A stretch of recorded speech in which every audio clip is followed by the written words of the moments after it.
Are you ready to become awesomer? Hello everyone, this is Umar, your host, and welcome to the No Limit Selling Podcast, where industry leaders share their tips, strategies, and advice on how to make you better, stronger, faster. Get ready for another episode.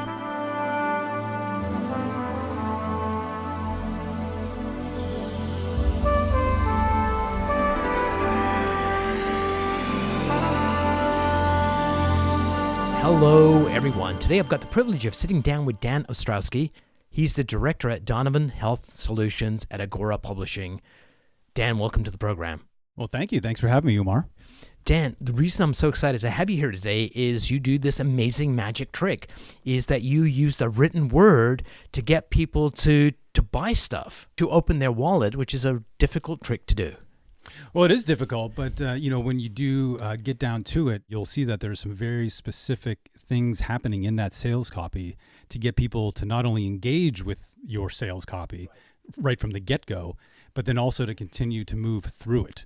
So that's a whole technique, in its own. And we'll get to that. And one of the things that's really critical from my naive perspective is that if you and I are face-to-face in a sales situation,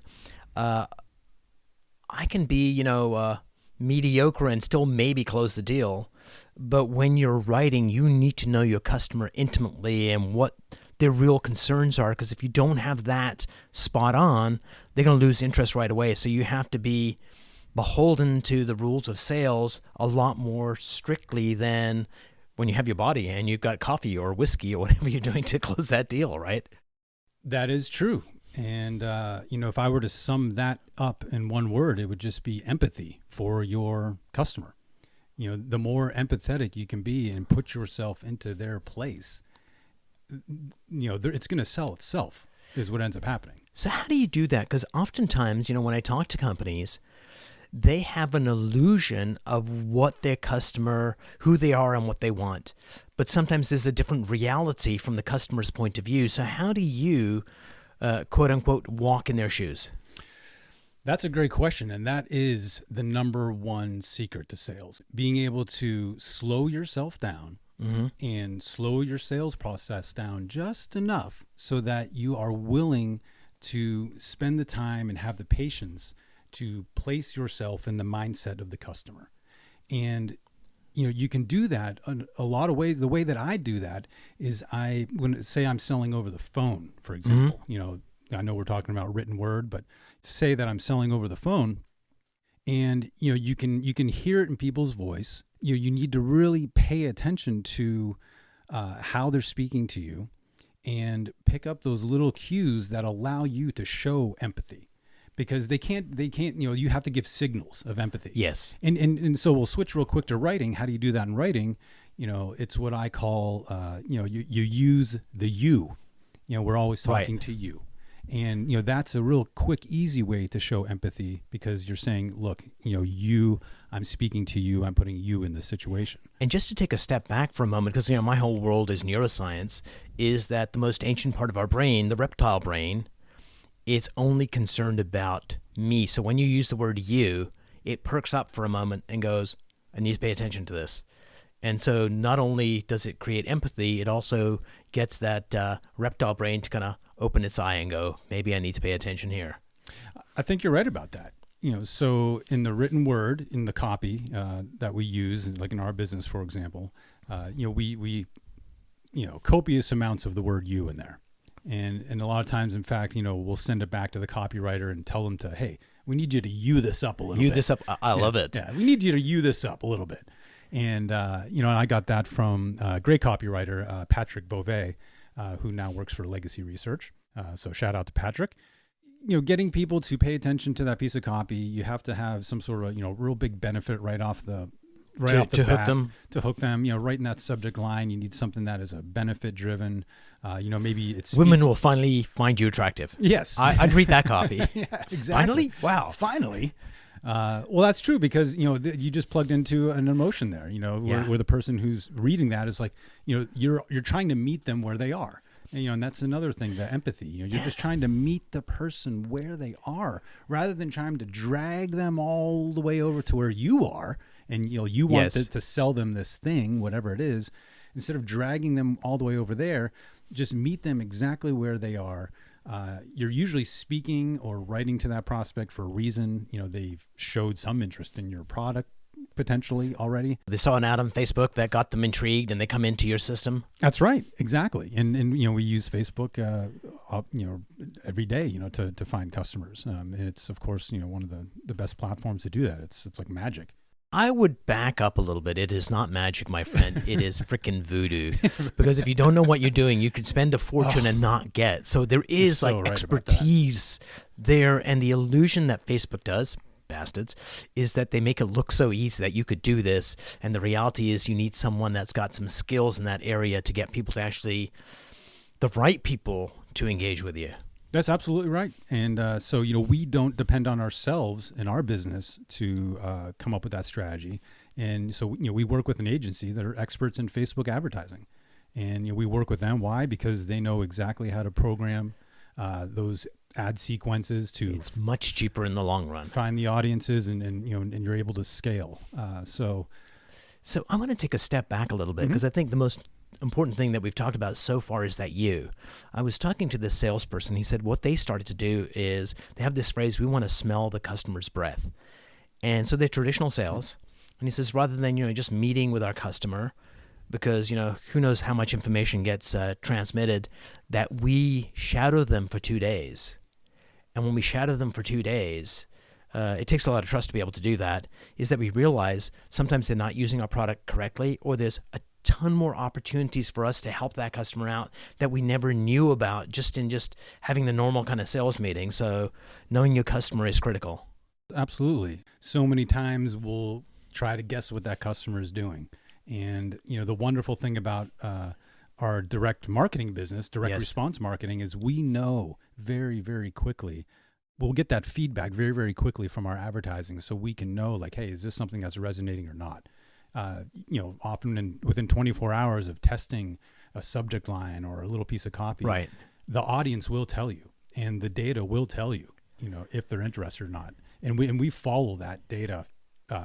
We'll take all of our preconceived notions and just put them aside, and speak directly to what the customers want. I'll watch our sales on, just say, for example, on a monthly basis when I'm deciding maybe what ads to put into my podcast emails. Right. I'll look back over the last month and see, what have been people buying? And, I might have an idea in my mind of like, hey, I'd really like to sell X this week because I want to see sales of X go up. I need sales of X to go up. And that's just me speaking in my, my subjectiveness. And a lot of times we'll follow that because we feel like I know what's going on. I know what's right. But if you look at the data and just let your customer look over the last month, see what they've been buying. And even if it's something that you're not super hip on, maybe like advertising that week because you want to put this other product in front of people, man, you just got to listen to that data and just put it right in front of them. And time again, we're proven right that that is the case. Just give them more of what they want. So I want you to know that many of the people listening to this conversation are going to say, absolutely, Dan, data is king and data means everything. And the reality is they're not going to follow the data because it takes discipline to do that. And to even the, I really think this is what needs to sell or this is what's selling. It's and I'm guilty of that. Me too. 100%. It's just like, I lecture on data, but I don't practice it. Yes, that's why I was bringing it up, that it's because it is hard for us to do. We have, as salespeople and as business people, we have a certain thing in mind that we want to sell and a certain objective we want to meet with our revenue or whatever it might be. But sometimes the things that the audience is actually telling us, we sort of willfully ignore because it doesn't fit our narrative in our head. So the discipline thing is to, how do I ignore that narrative? Yes. And, follow the data. And be creative with that data, because I might have a whole bunch of creative ideas how to sell my product X. I was up all night thinking of these super new creative ideas, and I just want to get out there and blast the world with them because I'm so excited about it. In the reality, they really just want why from you, and so and we've been doing that lately with our podcast emails for Jim Donovan's Sound Health. Every week, just being very disciplined at looking at the data of the last month or so and basing all of our marketing decisions off of that. And it's paid off. And, we started doing that more disciplined in May, and it definitely has paid off. So we're going to keep on trying. Nice. One of the things that salespeople hate is process. I'm a free spirit. Come on, man, just let me go out there. And for organizations, process is everything, because to make gains as a group, if you don't have a process, you don't know where it's broken. And what you're describing is you need a process and follow that process. And sometimes the process isn't perfect, but you can diagnose what the problem is with some data a month later or 2 months later. Whereas if you don't have a process and you're just kind of willy-nilly, it's just a guessing game. That's very true. And, so I would, in fact, after that kind of number one sales thing of empathy, yes, I would put right behind that process. You need to have that process. Yes. And empathy for your customer will lead you to that process. Why? Because when you're empathetic and you're practicing empathy actively, you're listening way, way more than you're talking. And you'll hear that. I'm sure a lot of other guests on What was that? That was a joke. Yeah. I'm so sorry. I love it. Folks will maybe come on your show here, or other folks that you're training, and you probably hear that a lot. Where sales is 80% listening, 20% talking. But as salespeople, and you can even tell right now, I'm going to talk all day long. Sometimes unless you stop me. Right. So I have to actively in my mind stop myself talking, actively listen. And when I'm empathetic and I actively listen to my customer, then that's going to lead me to my process, and so that's what I've found, because then, once you can fine tune that process, that's where you have freedom. Absolutely. And that's where you have accelerated growth. So I have this philosophy in life. It's embracing sucking. So get the process done.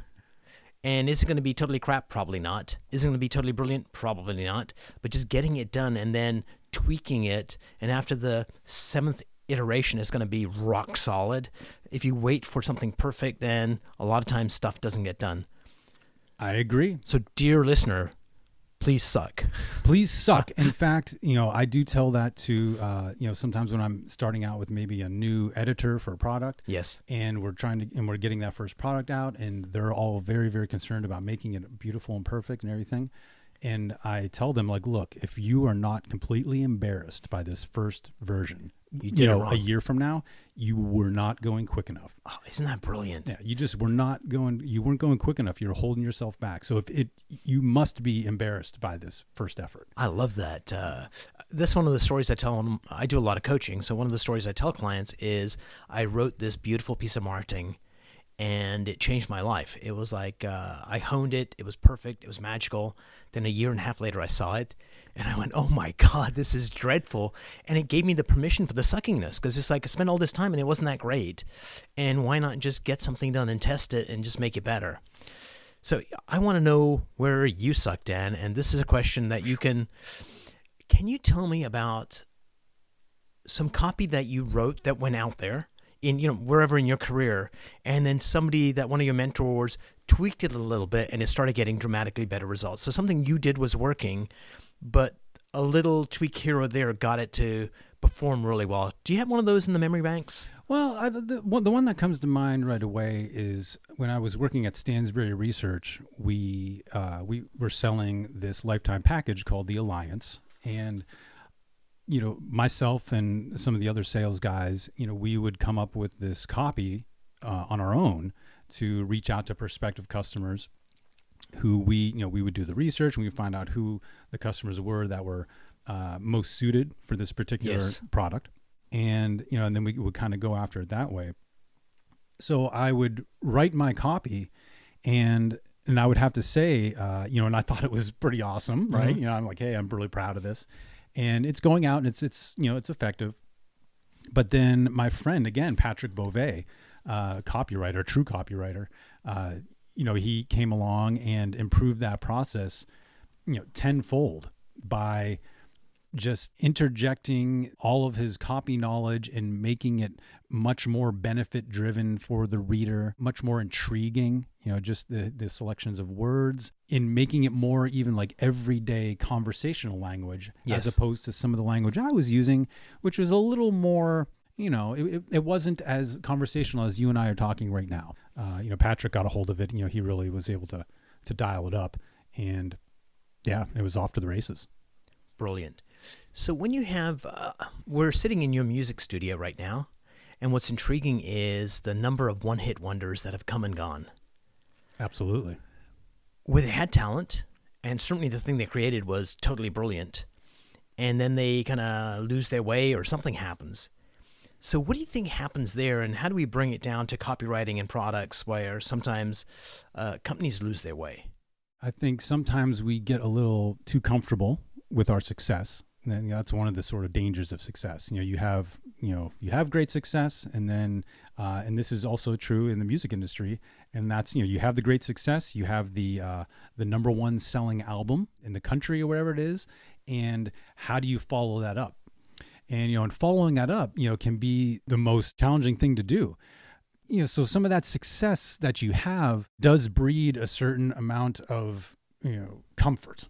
Yes. And so it's recognizing that okay, I have this comfortable position, and what can I do to maintain my position? But then I think sometimes it ends up being that they take maybe too long to do the follow up to that success. There's too much thinking. Because you have the big thinking gets in the way, right? The thinking gets in the way. It's like you have the big success, and then you're thinking to yourself like, okay, well, how do I duplicate this exactly? I want more of this exact same thing, and you might spend then just like, too much time just like coming up with that new idea. Whereas, you should really just, you have that success, and you have to very, very quickly figure out, okay, how do I get another product out ASAP to this audience that's buying my product right now? So what comes to mind is Michael Jackson and Thriller. And the next one I think was Bad. And I suspect Bad, had he released that first, would have been a really big hit, the album. But because it followed up Thriller, it probably didn't get the amount of love that it needed or deserved. So one of the things you said is, we get to this level of comfort, and sometimes I think what it does is we get to this place of angst that we do something really brilliant, and then it's like that pressure of, don't screw this up. It's got to be good. They'll think, and all of that headspace comes in. And then when you get that emotional headspace, then you get into thinking, overthinking, and that gets in the way of you doing. Absolutely. And that would be, you asked me, hey, what did you suck at? And sometimes that is what I suck at, is I will overthink. Whereas if I just let the process go more and just open my ears and my eyes and keep listening to what the readers, to what the audience is saying to me, that's the feedback loop that we want. We don't want to close ourselves into a studio and just kind of come up with the ideas in a vacuum, because but it's very safe to do that, and that's why we feel good doing it. We feel good like in the little vacuum. I can come up with my ideas and I can write them down, and I can feel good about it. And maybe I'm even afraid to share those ideas with people, because I'm afraid of the judgment that's going to come on me. Oh man, if this idea isn't as good as that first one, oh gee, how's that going to make me feel? And these are all like subconscious things going on in your brain. So Dan, you and I have just met. Mm-hmm. How comfortable are you right now with me sitting in your studio having this conversation? I'm very comfortable. We're sitting here, in my space. I got my bare feet, on my Right. carpet, so pretty comfortable. And I think one of the things we lose sight of is that we need to engage our customers in a conversation. And the only way we can engage them in a conversation is if there's trust between us and them. So they open up and tell us the truth, their truth. Because oftentimes, we have this idea of who we are and how we need to behave in this world. So when a company says, hey, we'd want to do a survey and figure out what you think of us, if there isn't trust there, they'll give the polite answer, or might be harsher than they should be. But when you have that level of trust, then there's almost thoughtfulness on their part, and they give you feedback that is really useful. So how do you how do you suggest we get into a conversation with our customers? In your case, you haven't met them. It's through the written word. So how do we create that conversation and that trust that allows that feedback loop to happen? Well, that's a great question. And my thoughts on that in this day and age is it's much easier to deliver value to folks, through your content. Yes. Through, social media, through podcasting, through all these things.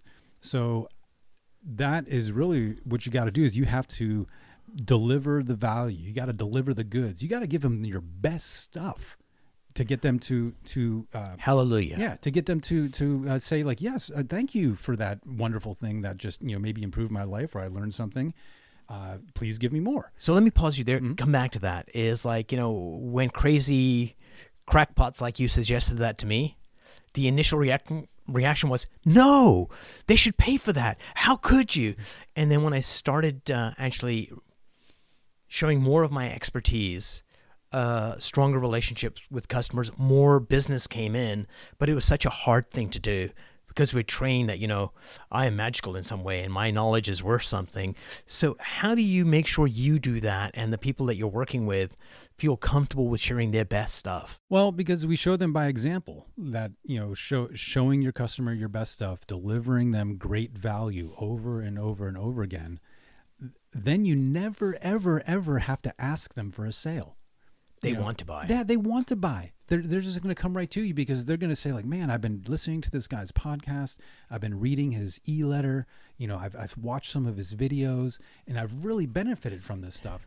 So that when I finally send you an email and you see my advertisement for a $39 product or a $90 product or something, you're way, way more apt to say, yes, I want to take the next step. Even if the content is some of the same stuff that you've been giving them for free. Right. I mean, you just, you maybe in your paid presentation, you just take it up a little more notch. There's a little bit more back end information there or something, but you're still speaking to them in the same way, that same level. When of you trust. deliver value, people want to help you out. And I'll give you a perfect example. Absolutely. Came to a gas station. I'm ready to pump gas in my car, and there's a guy there selling stuff to clean your tires. And to make your headlights, not so fuzzy so they look like clear. Oh, okay. The guy comes up and says, hey, can I show you something? I said, sure, I'm pumping my gas. And he cleans one of the headlamps and cleans one of the tires. And each time he goes to clean it, he sprays it, and then he gives me the can to hold. So I'm holding his product. Nice. And then he's doing what he's doing. Then after he finished, I particularly didn't want to buy the stuff. I didn't need the stuff. But because he did such a brilliant job and such a great salesperson, it was like, how much, dude? Let me just buy it. Yeah, and it's actually sitting at home for the last 4 years. I've not used it, but I'm happy I purchased it because somebody did something so brilliant. I agree. I've made purchases like that as well, where someone's helped me out. That's how you got married, right? Yeah, exactly, absolutely.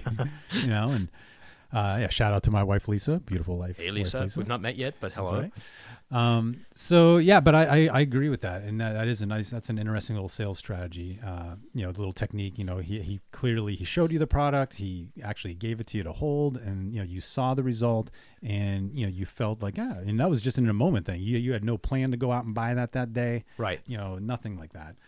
So I think delivering that kind of value over and over again for your customers is absolutely going to lead you to sales. And just don't be afraid to give away your ideas. And even as a copywriter or a marketer, share your best ideas with everyone, because it's only going to come back to you. And and I definitely did not always think that way. I was thinking, much like you were saying earlier, where I have this music or this content or whatever it is, and people need to pay me for that because that's my craft and I've created that. Right. And there it is. There's my product. But as time went on, and as I witnessed, working for Agora for the last 15 years, and I witnessed the giving of the value, for free, and giving the information, and just watching people come back for more. It's been brilliant, and it is a sales technique and methodology that is, that can be applied to so many different industries. The model of, free premium content, Yes. premium content. and, giving that away, building an audience, building the trust, getting the engagement from people. And yes, that it's a little bit of a longer process. You have to be, it's a patient process. Yes. Because we both know there's, salespeople where, they just want to get right to that sale. They just want to cut through all the chit chat, and they just like, look, are you going to buy X or Y? They want to give you that, put that right in front of you and just kind of move on to the next customer. But I see those guys burn out. I see them get frustrated. And, so my advice is just, pull it back, more empathy, giving away your best stuff, getting that engagement, building a loyal tribe of an audience. And then, you will ask them to buy stuff from you. And when you do, it's just automatic. And in the traditional sales world, the coolest thing ever is a referral, where somebody's lending their trust in you to somebody else so they buy. And for salespeople out there, when you build those longer-term relationships, that's where you get a lot of those referrals coming back. Absolutely. My brother was in real estate for a number of years around here, and he was always harping on the referral business, and that's what drove his business were those referrals. Because he would treat people so well, and he was one of those realtors who, he lives in Salt Lake City, Utah now, but when he was living here in Maryland, I know that he was one of those realtors where you could call him and say, hey, David, I need a plumber. Hey, David, I need an HVAC guy. Hey, and David. He would have his guy. And he would have his guy. And he would, and he was that person. Like, he had all that information for all of his clients. So he was always giving value. So that when someone would go to sell their house or whatever, they would think about him, Absolutely. So, he did that through referral by, delivering value, even though he knew that it's going to take time to, dig up the referral and, kind of connect the two people and stuff like that. But you have to be willing to do that kind of stuff, to show that you're a giver. I mean, we know that. Absolutely. When you give fully, when you give with no expectation in return, and you truly give of your talents and, all of your knowledge, man, it comes back to you. You can't plan it, but it does come back to you. The more that you give out to the universe wants everything that's inside of you. Mm-hmm. It wants all this cool stuff that makes you. And when you give into that and you start giving and giving, you're giving the awesome content, you're giving the cool referrals for, that you're not going to benefit from. Right. The plumber's going to go do his job, but you're not getting a commission on that. The more you do that type of stuff, and the less you are, just me focused. Yeah, me focused. Right. That's when that leads to the flow. So that's almost like that sales process. You have empathy at the top, where you're listening and you're learning, and then that leads you to your process. Yes. And then once you have that process, then you have flow. Yes. You have true flow, where things are happening, and your process is set up, and you got all these referrals going, and you got your content that you're giving away and giving lots of value to people. And then you have your sales process, kind of that starts to come into that flow, so that you can, as a salesperson, you can, get up every morning and how to get into that flow. Yes. You've established the flow. So then you can tap into it, and you can use that flow. Nobody taught me that, I guess. It was just learn, trial by fire, going and selling and learning how to listen and finding that process and realizing, oh, wow, I got this process. It's really kicking, man. And then the flow kicks in, and then you're able to just optimize, Yeah. And that iteration just get better and better. Absolutely. Get better and better. And that's what we did at Stansberry with our sales process. When I was working on the phones with them, is, we were able to get to that point where it was just so well oiled, and we were able to pre-qualify all of these people, so that when I would walk in the morning, I just had a big lined up list of people that I could just start dialing. Right. And I knew every single one of them, because they've been through my pre-qualification process, that I was spending my time on calling the best customers. And when it was really kicking, it was almost like just shooting fish in a barrel from a sales perspective, because you were always just spending your time on the most qualified leads, And then so you were willing to be patient with them. You were willing to listen. You were willing to keep giving them more value because you knew. Now, this is a customer, of course, that is, like I said, they've been pre-qualified, they've been warmed up and that kind of thing. So in a cold call situation, a lot different. You're kind of starting a whole funnel in that way, and then trying to get to your pre-qualification. So the empathy and the process piece is where you get trust. So it's not just the empathy at the top, it's that consistent process looking after the customer that builds that trust, that creates long-term relationships.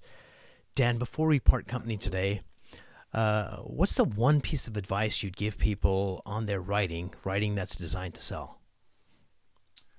Well, we do say you got to you it up. That is one of the best pieces of advice, I think, because a lot of folks they don't even realize that power is there. That you can use the power of you. So you want to you it up, and you also step into the universe. Step into the universe. I love it.